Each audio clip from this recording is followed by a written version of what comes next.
Moving on to the Buffalo Bills, who may have had a more overturn on their team than any other team in the NFL, and mostly for bad. Quarterback, they ranked 27th last year. Running back was 17th. Wide receiver, dead last at 32nd. Tight end came in at 12th. They made a bunch of additions, mostly the defensive side of the ball, lost multiple offensive line starters. Let's kick it off with the quarterbacks. AJ McCarron, Josh Allen, Nathan Peterman. What do you guys think? I ranked McCarron because I think he'll have a chance to hold off for the majority of the season. I'm not a huge fan of Peterman. I hate Josh Allen. But this is still a really bad offense. They have no receivers there. It's gonna funnel through McCoy. The offensive line is garbage. Only saving grace with McCarron is in 2015 when he filled in for Andy Dalton for those last 3 starts. Went 2-1, 79 completions, 119 attempts, 850 yards, and 2 touchdowns. I believe, or 6 touchdowns and 2 picks. So he has AJ Green, Eifert. He's got some weapon. I'm sorry. That was with Green and Eifert. Wow. Reading my notes all wrong. But again, I'm not super high on McCarron, though. All right. I think you've had a little too much Rosetta. But yeah, McCarron didn't make my rankings. I think he would have been my next guy up at 31. Just because I'm not sure he can hold off Josh Allen. I don't firmly believe in the talent. And just the weapons he has outside of LeSean McCoy is nothing. I don't believe in Kelvin Benjamin. Zay Jones has to prove it to me. And they've got nobody else outside of Charles Clay that I have any faith in whatsoever. What do you guys think of Josh Allen? What do you think of McCarron there, Ryan?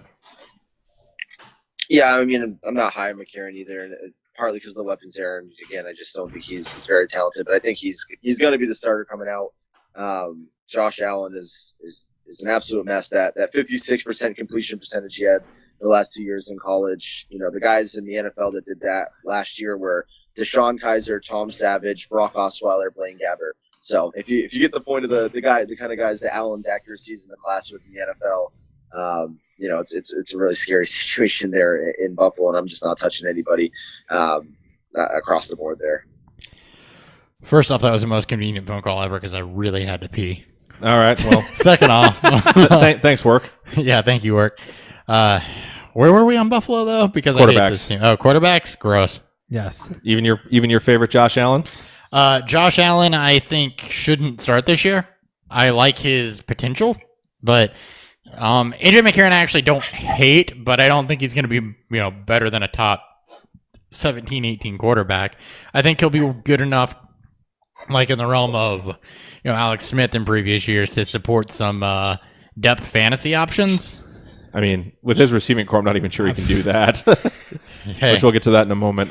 Moving on to running back here real fast, though, just because LeSean McCoy, about the only super viable player on this team. I have him as my running back 8 overall. What do you guys have him projected similarly on your rosters? He's my RB9. He's going to get fed again. I mean, that's what we've seen from every week. I think last year, though, is when I think the inconsistency started to show a little bit with how bad the offense is as a whole. He's going to be, 30 years old? But he had 97 evaded tackles, 3rd best in the league. He had a 28% juke rate, 16th best. He had 3rd most in yards created, 15th best in yards created per carry, 1.47. He's really good against stack fronts. 5.3 yards per carry was his 4th best in the league. You're going to see a lot of those because McCarron's not going to scare anybody, and his receiving core is not going to make anybody blush. No, I agree with that. Yeah, not expecting a lot of changes from last year in that regard. So I expect him to get fed and struggle agast stack boxes all season. I don't know. Zay Jones. He was great against stack boxes. He was oddly bad against base front. 3.6, 37th percentile or 37th rank. Yeah, he was. All right, and then is Chris Ivory going to be one of the better handcuffs in this in the league? Yeah. Sure. Depends. LeSean McCoy just regenerates tendons and stuff, so I don't even know that him being a handcuff matters because we've seen LeSean McCoy tear at least 13 ACLs in the same game. And all 13 of them. All 13 of them. And he's fine. And he's back in 2 series. He's back in 2 series. So. All right. Well, LeSean McCoy, a.k.a. Wolverine, keep regenerating because we need you. I like that nickname. The Bills need you. I like that nickname a lot. People are down on McCoy, too. We are. He's going 207 at ADP. Which is lower. I think for them he's more of a 12-13. It's lower than where he's been in previous years. Yeah, I would take him back into the I can first start see of the that second. being about the same though. It might No, he's it one might of- even lower a little bit. He's one of my favorite players to grab because he's definitely. going mid-second. All right, moving on. Or any McCoy comments there, Ryan? I mean, everything you guys said. My one concern would be the fact that not that this should sound like a minus, but taking Tyrod Taylor out of Buffalo takes away the threat of the running quarterback. You have less weapons than you've ever had there. So I just think that it's going to be a little more tough sledding and more tough work for him this year. But, I mean, obviously he's going to get the workload. And if you're going to take anybody in Buffalo, it's him. And the way, at least in the MFL 10 drafts I've been doing on drafts so far, he's been falling all the way into like the low teens for running backs going off the board. So if you can get him in that kind of spot, why not? Oh, man. Yeah, I would take that all definitely. day. Give me. And Ryan, I'm already a few beers in, so I might forget to call on you. So just jump in when you got a point. No worries. Or if you really want to like yell at one of us, Yeah, like you're wrong. by all means. It makes good podcasts. Jumping over to the wide receivers, I think this is the worst wide receiver core in the NFL right now. Yeah. Kelvin Benjamin, Zay Jones, Andre Holmes, Jeremy Curley, Malachi Dupree. Jeremy Curley's still a thing? Yes. Holy shit. Jeremy Curley, that's it. That's the guy I'm projecting to be fantasy relevant because somehow, He's the Marquise Goodwin of this anytime Jeremy Curley, he's the Ryan Fitzpatrick of wide receivers because somehow, some way, every time Jeremy Curley lands someplace, he finds a way to be productive for fantasy. All right, you heard it here first, guys. Jeremy Curley, fantasy relevant wide receiver 2018. I mean, Tweet at Zay Hot Jones- BFF. Am I wrong though? I mean, Zay Jones He's done it always before. hurt. I agree. He everywhere he lands, he somehow finds a field. He wills his way. He walks. He's Ben Watson's everybody. He wanders around lost, and he just ends up on the field. Believe in me that believes in you. All right. I'm assuming realistically Benjamin would still be your highest ranked receiver, though, even though you're joking about Curley. And it's not high. 40s, I'm guessing. Yeah. He's my 46. I think I'm at like 43. ADP's 1001. I mean, he's the wide receiver one in an offense. Regardless of how bad it is, there's going to be some flex potential weeks. Good luck guessing it, though. Why are you so happy? Because I told myself I wanted to be done with everything I had to do for work so I could talk about Buffalo Bills tight ends and the Miami Dolphins, and I am there. All right.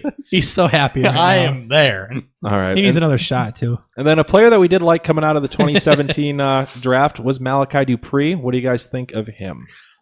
Oh, that's right. He's there. Yeah, I forgot about him. Outside shot to be productive. He has a ton of opportunity, and we did love him. I liked him more than people like DJ Chark. I think we all did. I think as a I show thought we he was, did. I thought he was a more rounded receiver than DJ Chark, but LSU has a way of hiding their talented receivers. I think Malachi Dupree, if he produces at all, will not be a surprise to me. All right. And then Zay Jones, are we just holding dynasty until you see something He's and not don't gonna- bother for redraft? He's not going to do anything in the offseason. He's got to recover from a shoulder Yeah, he surgery, may not whatever. be knee, and Knee he might injury, not be ready sorry. to go until the end of training camp. New quarterback. I don't like that for his chances. However, I'm projecting an increase in catch percentage, That should be doable. only because it can't possibly get any worse. He'll take the Devin Funches. The kind of route there. I'm holding my beer facing the camera. I realize whenever I speak, I'm just like, no. I mean, advertising, I guess. Tight ends. Except it's a low ass quality camera and you can't see the label. You can imagine that you can see it. All right, pretend. All right, Charles Clay is leading this team. Behind him, you got Nick O'Leary, Logan Thomas, and a bunch of guys I'd never even So heard of just before. Charles Clay. Mostly just Charles Clay. Where do you guys have him ranked in going into the season? Because he was a tight end one when he was healthy last year. He's my tight end 23. I'm more happy about Charles Clay. I think I have him at 13, 14. I got him at 16. Yeah, he's in that range of streamers for me because you're right. He produced, and AJ McCarron has to throw to somebody with NFL experience. So Charles Clay is your guy, and it's not pretty. It's not a pretty offense. He's not an attractive player. I'm not speaking out his looks. I'm talking about his fantasy perspectives. But it's a Brandon LaFell rule. Somebody's got to get targets. I'm so glad I named that. So yeah, Charles Clay, he's my 16. He's kind of in that tier of guys where I like their talent maybe a little bit more, but their situation is awful. So like Ebron Doyle, Brait Howard, where I like there's multiple tight ends to feed. And it's like I might rather just take Charles Clay because even though I think he's slightly less talented, I think he's going to get more targets. Well, the best thing is you probably don't even have to draft him. You just sit and pluck him when you need a shooter. Yeah, he'll be my last non-defensive He's got no kicker ADP pick. right now in 16 or 12 teams, 16 rounds. So, or, Jeez. 12 team. I think he rounds. should be drafted in that format. So I know you disagree. It's not that I don't. I don't know. I don't believe in this offense whatsoever. So, I definitely don't. Especially the passing offense. I think McCoy and Clay are the only two I have any interest in. Yep. And then Ryan, anything else to add on the pass catchers? Yeah, I mean, in regards to Clay, he was productive at the beginning of the year last year, and I was just looking it up while you guys were talking here. His games played stat, and he actually plays a lot more than I give him credit for. It's usually only 2 or 3 games he's going to miss a year, but it feels like he always has that midseason injury, and then when he does come back, he's not the same guy down the stretch. So, I mean, I might, as a late round flyer, like you guys said, one of the last picks available, take him. So draft him. Maybe run him. Draft him, use him for like the first 6 weeks. The minute he gets that injury cut bait. Yep, and pick up whatever tight end it is that looks like they've been producing. Yep, I agree. That idea. You seem like you've been producing. Here. Yes. Me. Yeah, you've been okay. This is going to be awful, but why not? Come here, Jets tight end. That's a callback. Come here, RSJ. Yeah, I didn't drop him in Dynasty for a reason. Oh, I know. I have way too many tight ends on that roster, though. I need a lot of. I need one. We can talk. I know.